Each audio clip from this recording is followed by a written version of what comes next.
ஆத்தாவ ஆக்ரோஷமா அழைப்போமா?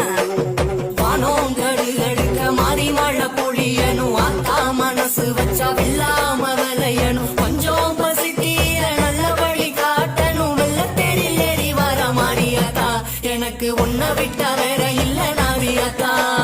வெள்ளாம அரிசிய கஞ்சி காய்ச்சி ஊத்தணும், 5 வகை சீரெடுத்து ஆத்தாக்கு படைக்கணும், ஆலயம்மா சூளையம்மா மனம் இறங்கி பார்க்கணும், தங்கத்தேரில் ஏறி வர மாறியாத்தா, எனக்கு உன்னை விட்டா